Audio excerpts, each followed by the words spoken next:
Hello everyone, DK tutorial of mathematics में आपका बहुत बहुत स्वागत है। हम लोग इस वीडियो में डायगोनलाइजेबल मैट्रिक्स की बातें करेंगे कि कोई मैट्रिक्स कब डायगोनलाइजेबल होता है, किस मैट्रिक्स को हम लोग बोलेंगे कि यह मैट्रिक्स डायगोनलाइजेबल है। ठीक है, तो देखो, let A be a square matrix of order n by n is said to be diagonalizable if A is similar to a diagonal matrix. मतलब किसी मैट्रिक्स को हम लोग बोलेंगे कि यह डायगोनलाइजेबल है। ठीक है, मतलब डायगोनल जैसा दिखेगा, जो डायगोनल की प्रॉपर्टी है इसकी प्रॉपर्टी होगी। मतलब अ, इसे डायगोनलाइजेबल बोलेंगे यदि क्या हो, यह मैट्रिक्स जो है सिमिलर हो जाए किसके, डायगोनल मैट्रिक्स के। ठीक है, तो किसी डायगोनल मैट्रिक्स के कोई मैट्रिक्स सिमिलर हो जाए उसका नाम होता है डायगोनलाइजेबल। सिमिलर का मतलब यह है कि there exist a non singular matrix P. Non singular मतलब determinant non zero, determinant non zero. अगर कोई ऐसा नॉन सिंगुलर मैट्रिक्स पी मिले सच दैट जो कि पी इनवर्स ए पी बराबर क्या हो, डी के। ठीक है, डी क्या है, डायगोनल मैट्रिक्स है। अच्छा, डी क्या होता है, डी कुछ नहीं होता है, जो मैट्रिक्स का आइगन वैल्यूज होता है ना, उसी को रख लो। Lambda one zero zero zero zero, lambda two zero zero, है ना, सब कुछ जीरो। ये जो डायगोनल है इस पे क्या रख दो, आइगन वैल्यूज रख दो। यही मेरा क्या होता है, डी होता है। ठीक है, ये ऑलवेज, अगर अगर मैट्रिक्स डायगोनलाइजेबल है तो पक्का है कि पी इनवर्स ए पी हमेशा डी के बराबर होगा, और जो डी होगा वो ऑलवेज यही आएगा, है ना, डायगोनल पे हमेशा आइगन वैल्यूज ही रहेगा। ठीक है, और जो पी मैट्रिक्स होती है उसमें क्या होता है, इसमें आइगन वेक्टर होता है। मैट्रिक्स ए का eigen vector x one x two dot dot x n by n का मैट्रिक्स है, तो अगर डायगोनलाइजेबल है तो एन आइगन वेक्टर मिलेंगे। ठीक है, अब देखो कुछ रिजल्ट करते हैं इसके बेस पे। आपके एग्जाम में हमेशा क्वेश्चन निकालने के लिए आता है। ठीक है, एक क्वेश्चन करेंगे बड़े अच्छे से, बट क्वेश्चन करने से पहले रिजल्ट कर लेते हैं। देखो, square matrix of order n by n, कोई मैट्रिक्स है जो स्क्वायर है जिसका ऑर्डर एन बाई एन है। यदि इस स्क्वायर मैट्रिक्स के पास n linearly independent eigen vector मिलेंगे, मतलब जितने भी आइगन वेक्टर हैं, ठीक है, वो सारे क्या हो, लीनियरली इंडिपेंडेंट हो। मतलब एन, देखो एन बाई एन की मैट्रिक्स है, अगर कोई एन बाई एन की मैट्रिक्स है, यदि इस मैट्रिक्स के पास n linearly independent eigen vector मिले तो पक्का ये मैट्रिक्स क्या होती है, डायगोनलाइजेबल होती है। दूसरी बात कि a square matrix of order n by n है, इस मैट्रिक्स को हम लोग बोलेंगे कि डायगोनलाइजेबल है यदि इसके सारे आइगन वैल्यूज क्या हो, डिस्टिंक्ट हो। मतलब जितने भी आइगन वैल्यूज आए यदि सारे अलग अलग हैं, सारे डिफरेंट होंगे, तो पक्का वो मैट्रिक्स डायगोनलाइजेबल होगा। ठीक है, मतलब उसके पास n linearly independent eigen vector हो। ठीक है, मतलब देखो, कहने मतलब ये है कि कोई मैट्रिक्स है, यदि जैसे 3 बाई 3 की मैट्रिक्स है, यदि इसके पास x one x two x three eigen vector हैं, सपोज यदि तीनों एक क्या हो जाए, लीनियरली इंडिपेंडेंट हो जाए, तो पक्का है कि जो मैट्रिक्स हमारा ए है वो क्या हो जाएगा, डायगोनलाइजेबल हो जाएगा। मैट्रिक्स ए क्या हो जाएगा, डायगोनलाइजेबल हो जाएगा। ठीक है, डायगोनलाइजेबल हो जाएगा। ठीक है, अब यदि एक तरीका और है कि इस मैट्रिक्स का आपने क्या निकाला, आइगन वैल्यूज निकाला, यदि सारे आइगन वैल्यूज क्या आ जाए, डिस्टिंक्ट आ जाए, जैसे 1 2 3 आ गया, तो पक्का ये डायगोनलाइजेबल होगा।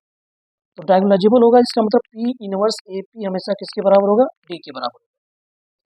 पी मतलब पी वो मैट्रिक्स है जिसमें आइगन वेक्टर है। ठीक है, आइगन वेक्टर। और डी का मतलब क्या है, वो मैट्रिक्स है जिसमें आइगन वैल्यूज है, डायगोनल पे आइगन वैल्यूज है। ठीक है, ऐसे। चलो, तो देखो मैंने यही लिखा है, सपोज ए 3 बाई 3 की मैट्रिक्स है and its eigen values lambda one lambda two lambda three है। सपोज सारे क्या है, डिस्टिंक्ट है, then we get three linearly independent eigen vector मिलेंगे। दैट इज मैट्रिक्स हमेशा क्या हो जाएगी, डायगोनलाइजेबल हो जाएगी। अगर मैट्रिक्स डायगोनलाइजेबल है इसका मतलब A is similar to diagonal matrix. लगता है कि मैट्रिक्स किसके सिमिलर हो जाएगी, diagonal matrix. Diagonal matrix similar मतलब एक मुझे पी मिलेगा मैट्रिक्स, पी में मैट्रिक्स में क्या होगा, ए मैट्रिक्स का आइगन वेक्टर होगा। ठीक है, x one x two x three P matrix में। और जो डी होगा वो एक डायगोनल मैट्रिक्स होगा जिसके डायगोनल पे lambda one lambda two lambda three मतलब आइगन वैल्यूज होंगे, ये सारे जीरो। और पी इनवर्स ए पी निकालोगे तो हमेशा डी के बराबर आएगा, इसके बराबर आएगा। ठीक है जी। चलो करते हैं, क्वेश्चन करते हैं, फिर आपको अच्छे से समझ में आएगा। देखो इस क्वेश्चन को देखो, जरा show that following matrix A is diagonalisable. हमको 2 बाई 2 की मैट्रिक्स दिया है, इसको दिखाना है कि क्या है, डायगोनलाइजेबल है। तो इसके लिए क्या करेंगे, फर्स्टली वी फाइंड, सबसे पहले हमको क्या निकालना है, आइगन वैल्यूज। आइगन वैल्यूज निकालने के लिए क्या करते हैं, डिटर्मिनेंट ए माइनस लेमडा आई निकालते हैं। तो डिटर्मिनेंट ए माइनस लेमडा आई जब निकालेंगे, है ना, तो कितना आएगा, lambda square minus 7 lambda plus 6। अब क्या करोगे, अब डिटर्मिनेंट डिटर्मिनेंट ए माइनस लेमडा आई बराबर 0 ले लोगे, तो क्या आएगा, lambda square minus 7 lambda plus 6 बराबर 0। इसको जो फैक्टर करेंगे तो लेमडा माइनस 6 लेमडा माइनस 1 बराबर 0। तो यहाँ से लेमडा बराबर 6 कामा 1। अब क्या करेंगे, अब देखो यहाँ से दोनों आइगन वैल्यूज क्या आ गए, डिस्टिंक्ट आ गए। इसका मतलब ये हुआ कि मैट्रिक्स पक्का है कि डायगोनलाइजेबल हो, यही से हम बोल सकते हैं। लेकिन चलो शो करते हैं कि क्या शो करेंगे कि P इनवर्स ए पी किसके बराबर होगा, डी के बराबर, ये शो करेंगे।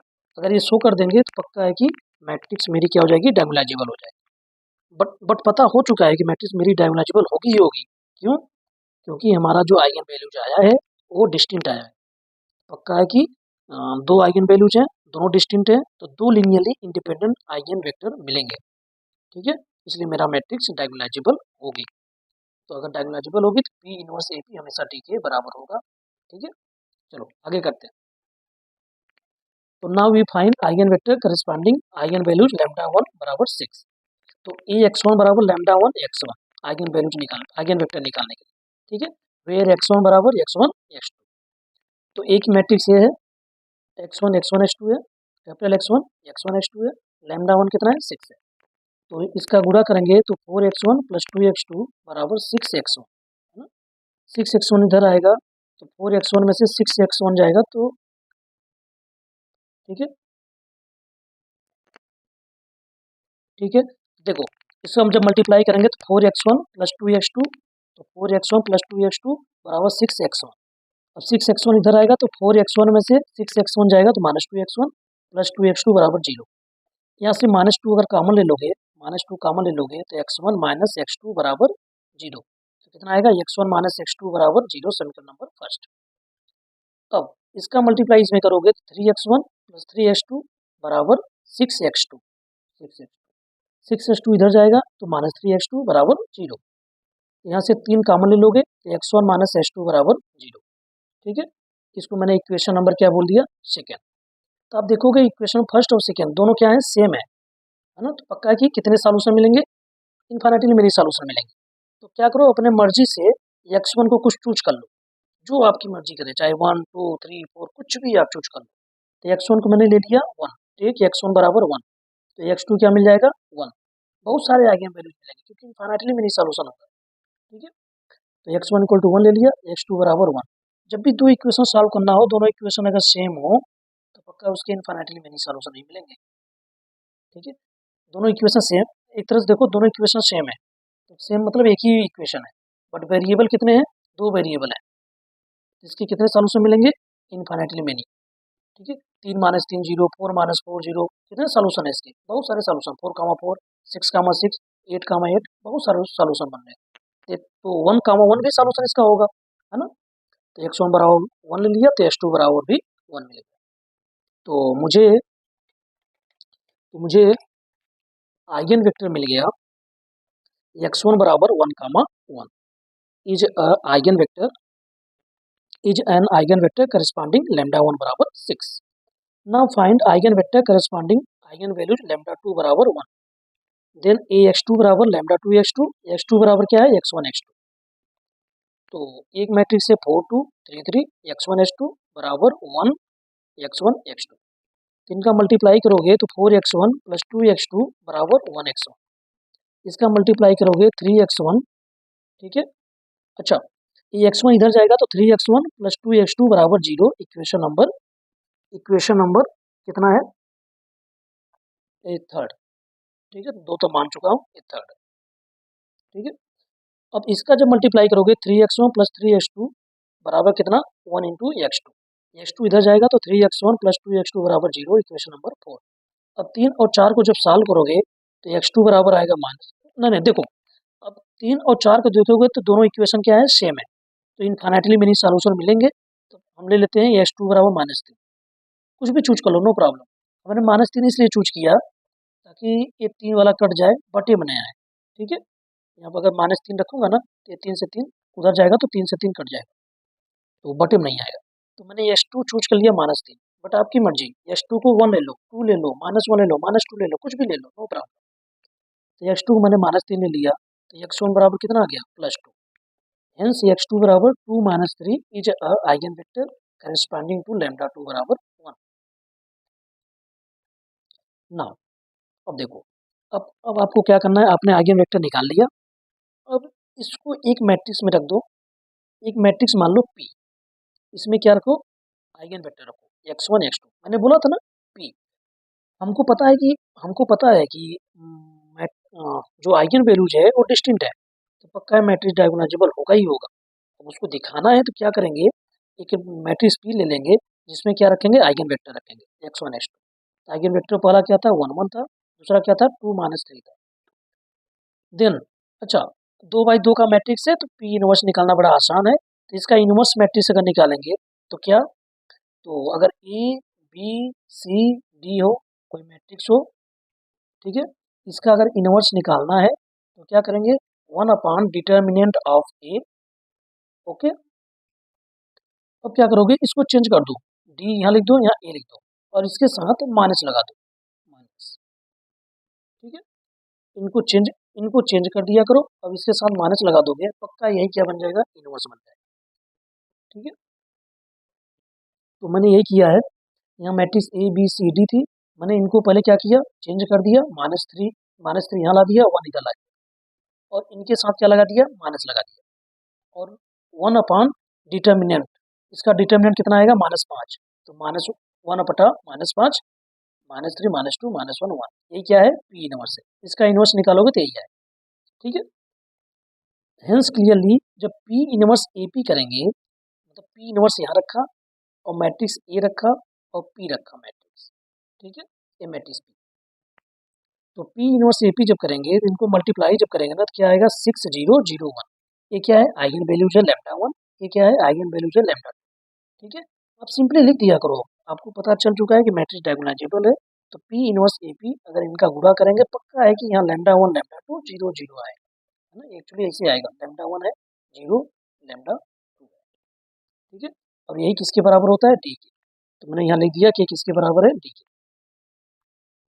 For implies P inverse A P बराबर डी, फॉर इम्प्लाइज ये इज क्या हो गया, डायगोनालाइजेबल मैट्रिक्स हो गया। क्यों, क्योंकि मुझे एक मैट्रिक्स मिल चुकी है पी, जो कि डिटर्मिनेंट जिसका क्या है, नॉन जीरो है, क्योंकि -5 आ रहा है डिटर्मिनेंट, तो नॉन सिंगुलर हो गया।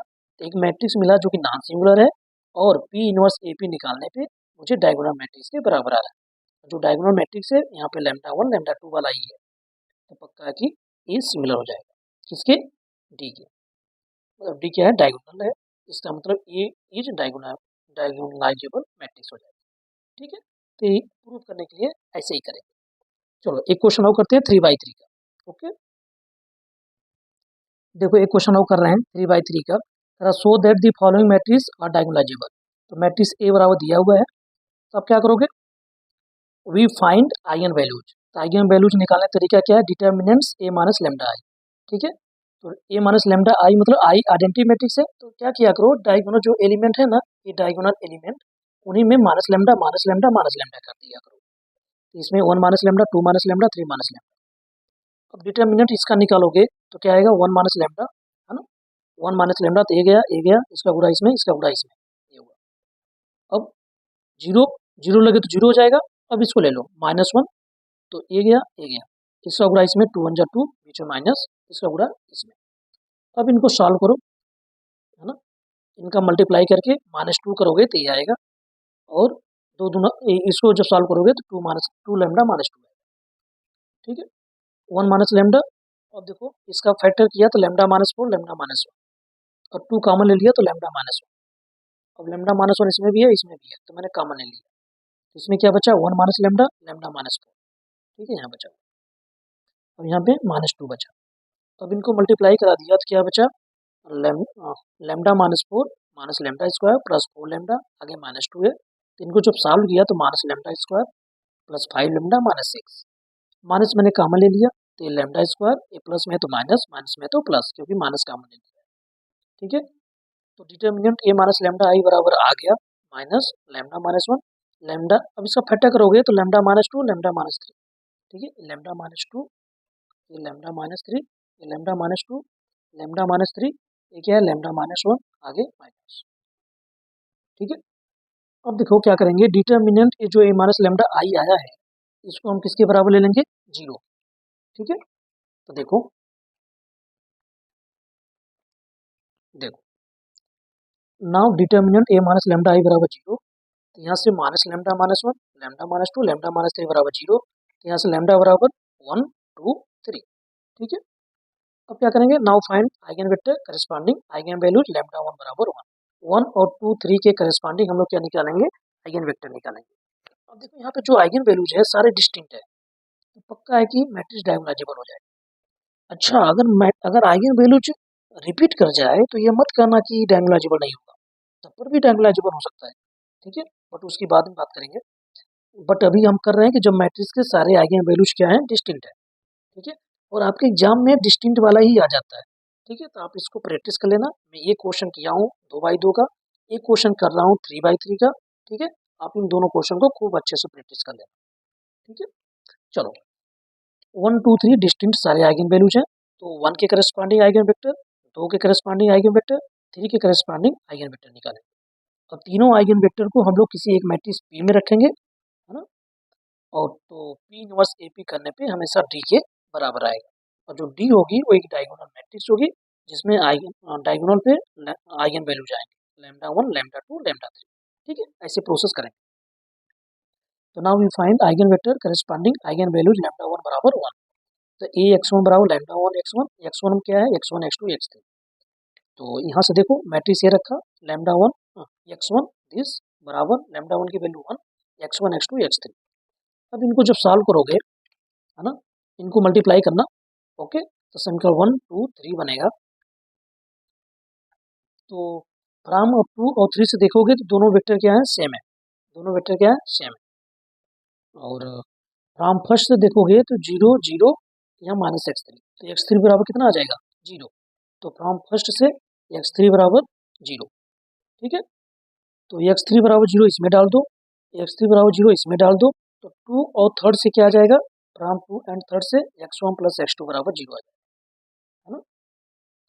तो अब देखो सेकेंड भी x2 प्लस x3 0 आएगा, x2 plus x1 plus x2 बराबर 0 आएगा, और थर्ड से भी x1 प्लस x2 बराबर 0 आएगा। इसका मतलब दोनों सेम है, तो इसका मतलब इन्फिनिटी मिनी सॉल्यूशन होंगे। तो x1 को कुछ भी चूज कर लो, तो मैंने x2 को ले लिया -1, तो x1 बराबर 1 आ जाएगा।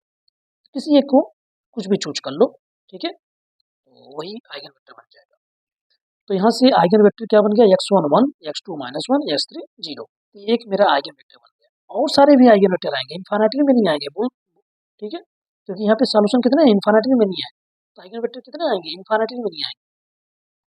ठीक है, तो मैंने एक आइगन वेक्टर निकाल दिया, एक आइगन वेक्टर निकाला है 1 -1 0, और सारे भी होंगे लेकिन मैंने एक निकाल दिया, एक ही काम का है। ठीक है, ये निकाल लिया। अब आगे चलते हैं, लेमडा 2 के करस्पॉन्डिंग देखते हैं। देखो similarly eigen vector corresponding eigen value lambda 2 बराबर 2, तो ए x2 बराबर लेमडा 2 x2 क्या है x1 x2 x3। ठीक है, मैट्रिक्स ए रखा, और यहाँ लेमडा 2 की वैल्यू, x2 की वैल्यू, यहाँ x2 की वैल्यू, इनको जब सॉल्व किया तो माइनस x1 माइनस x3 बराबर 0, है ना। तो यहाँ से x1 प्लस x3 बराबर 0, इसको समीकरण नंबर मैंने मान लिया 4, और एक समीकरण मुझे मिला है x1 प्लस x3 बराबर 0 5, एक मिला है 2x2 2x1 2x2 plus x3 बराबर 0। अब 4 और 5 को देखोगे, 4 और 5 को, तो दोनों क्या है, सेम है, तो पक्का है कि इन्फिनिटी में नहीं सॉल्यूशन आएंगे। तो किसी को ले लो, x3 को मैंने ले लिया -1 इसमें से, तो x3 को -1 ले लिया, तो x1 क्या मिल गया, +1, है ना। चाहे चाहे 4 से देखो चाहे 5 से देखो, तो 6 में उठा के रख दो x1 की वैल्यू x3 की वैल्यू, तो x2 की वैल्यू मिल जाएगी -1/2, हेंस x2 बराबर 1 -1/2 -1। ये क्या हो जाएगा, is eigen vector corresponding lambda 2 बराबर 2। ठीक है, अब इसी प्रकार से लैम्डा 3 के करस्पॉन्डिंग करते हैं। देखो, now find eigen vector corresponding lambda 3 बराबर 3। तो ए एक्स 3 बराबर लैम्डा 3 एक्स 3। एक्स 3 क्या है, एक्स 1 एक्स 2 एक्स 3। मैट्रिक्स ये रखा, एक्स 3 वैल्यू रखा, यहाँ लैम्डा 3 वैल्यू रखा, एक्स 3 वैल्यू रखा। तो यहाँ से एक इक्वेशन 7 मिल रहा है, एक इक्वेशन 8 मिल रहा है, एक इक्वेशन 9 मिल रहा है। ठीक है, तो अब क्या करो, इसमें देखो 7 और 8 को अगर ऐड, देखो देखो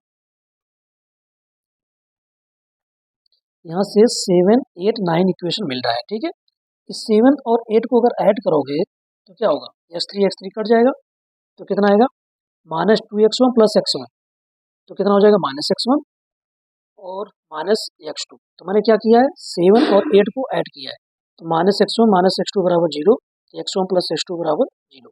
समीकरण नंबर 10। ठीक है, तो ठीक है, तो 9 और 10 से देखोगे तो 9 और 10 को, 9 क्या है, x1 प्लस x2 बराबर 0, और 10 क्या है, मैंने 7 और 8 को जोड़ा था तो मुझे 10 मिला था, x1 प्लस x2 बराबर 0। ठीक है, ये मेरा 10 है। और 9 और 10 देखोगे सेम है, तो इसका मतलब इन्फाइनाइटली मैंने सॉल्यूशन मिलेगा। तो मैं x2 बराबर क्या ले लिया, -1, तो x1 क्या मिल गया, 1, अपने से ले लिया। ठीक है, आप कुछ भी ले लो, कोई दिक्कत नहीं है, क्योंकि इन्फाइनाइटली मेरी सॉल्यूशन है। तो यहाँ से अब x1 बराबर x2 बराबर -1 है, x1 बराबर 1 है, तो इसको x1 की वैल्यू यहाँ डाल दो, कहाँ पे, यहाँ पे, तो x3 की वैल्यू मिल जाएगी। तो x1 की वैल्यू 1 है, तो यहाँ डालोगे तो -2x2 -2 आएगा ना, x1 की वैल्यू 1 है, तो यहाँ डालोगे तो -2 आएगा, तो x3 बराबर आ जाएगा -2, तो x3 बराबर -2। ठीक है, तो हेंस जो तीसरा आइगन वेक्टर मिलेगा 1 -1 -2। ओके, नाउ अब आपको क्या करना है, एक कंसीडर करनी है मैट्रिक्स P। मैट्रिक्स P में क्या होगा, x1 x2 x3।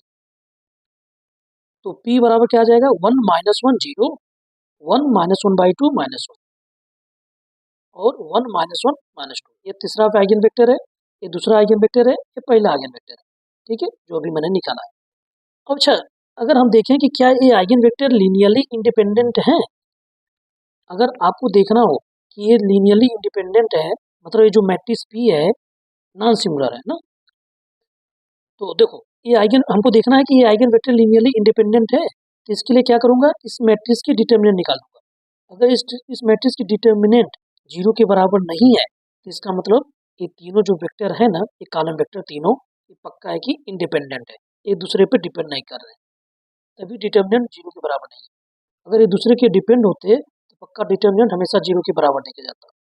ठीक है, तो देखोगे डिटर्मिनेंट नॉट, देखोगे तो डिटर्मिनेंट कितना आएगा, 0 -2 + 1, मतलब -1 आएगा, जो कि 0 के बराबर नहीं है। इसका मतलब क्या हुआ कि ये तीनों लीनियरली इंडिपेंडेंट है। कौन, x1 eigen vector, x2 eigen vector, x3 eigen vector. इसका मतलब मैट्रिक्स के पास 3 आइगन वेक्टर हैं जो लीनियरली इंडिपेंडेंट है, हेंस मैट्रिक्स क्या हो जाएगा, डायगोनलाइजेबल हो जाएगा। ठीक है, तो कहने का मतलब है, चूंकि डिटर्मिनेंट P नॉट इक्वल 0 है, इस for implies eigen vector x1 x2 x3 क्या हो जाएगा, क्या हो जाएंगे, आर लीनियरली इंडिपेंडेंट। इसका मतलब क्या हो जाएगा, ए इज डायगोनलाइजेबल हो जाएगा, क्योंकि कोई मैट्रिक्स अगर n बाई n की है, यदि उसके पास n linearly independent eigen vector मिलेंगे तो डायगोनलाइजेबल हो जाएगा। अब चूंकि यहाँ मैट्रिक्स 3/3 का था, तो 3 आइगन वेक्टर ऐसे मिले जो लीनियरली इंडिपेंडेंट है, इसका मतलब क्या हो गया, ए इज डायगोनलाइजेबल हो गया। तो अगर डायगोनलाइजेबल है तो पक्का है कि P इनवर्स AP निकालेंगे तो किसके बराबर होगा, D के। तो वेयर जहाँ D क्या है, λ1 0 0 0 λ2 0 0 0 λ3, मतलब यहाँ पे आइगन वैल्यूज है। आइगन वैल्यूज कौन कौन है, 1 2 3। ठीक है, D बराबर क्या है मेरा, ये। तो इसका मतलब जो ये मैट्रिक्स है वो किसके सिमिलर है, D के, इस मैट्रिक्स के। और ये क्या है, डायगोनलाइजेबल। तो इसका मतलब ये मैट्रिक्स मेरा डायगोनलाइजेबल है। ठीक है, तो आपको सिंपल क्या करना है, कोई भी मैट्रिक्स दिया होगा, सबसे पहले उसका आइगन वैल्यूज निकाल लेना। आइगन वैल्यूज निकालने के बाद उसका आइगन वेक्टर निकाल लेना। आइगन वेक्टर को किसी मैट्रिक्स P में रख लेना, और उस P का डिटर्मिनेंट एक तरह से देख लेना कि 0 के बराबर है कि नहीं है। अगर 0 के बराबर नहीं है इसका मतलब पक्का है कि वो तीनों आइगन वेक्टर हमेशा लीनियरली इंडिपेंडेंट होंगे, इसलिए मैट्रिक्स डायगोनालाइजेबल होगी। अगर मैट्रिक्स डायगोनालाइजेबल है तो पक्का है कि P इनवर्स AP अगर आप निकालोगे, मतलब P का इनवर्स निकालोगे, मैट्रिक्स A के साथ गुणा करोगे, जो आएगा उसका मैट्रिक्स P के साथ गुणा करोगे तो हमेशा D के बराबर आएगा, मतलब इस मैट्रिक्स के बराबर। ठीक है, तो इसे सिंपली लिख देना, होगा ही होगा, लिख देना इसे सिंपल। ठीक है, और D बराबर दिस है, तो यहीं से प्रूव हो जाएगा कि मैट्रिक्स डायगोनालाइजेबल। तो ऐसे ही करना, मैं 2 क्वेश्चन और दे रहा हूँ आपको, आप ट्राई करना। ठीक है, अगर दिक्कत होगी कमेंट बॉक्स में लिखना, मैं इसका जरूर सॉल्यूशन दूंगा। तो so that the following matrix are diagonalizable, तो क्या करोगे आप, P मैट्रिक्स निकालोगे, कौन सा, x1 x2 x3, और डिटर्मिनेंट P निकालना जो कि 0 के बराबर नहीं आएगा, तो पक्का कह देना कि जो मैट्रिक्स A है वो क्या है, डायगोनालाइजेबल है। क्या है, डायगोनालाइजेबल है। तो डायगोनालाइजेबल है तो hence hence P inverse AP निकालेंगे तो किसके बराबर होगा, D के। ठीक है, किसके, D के। वेयर D क्या होगा, D बराबर होगा λ1 0 0 0 λ2 0 0 0 λ3। ठीक है, इसके बराबर होगा। तो इस वीडियो में यहीं तक करते हैं, आप इनको ट्राई करना। Okay, thank you. बहुत इंपॉर्टेंट है, 10 नंबर पक्का आता है। ठीक है, तो इनको अच्छे से कर लेना।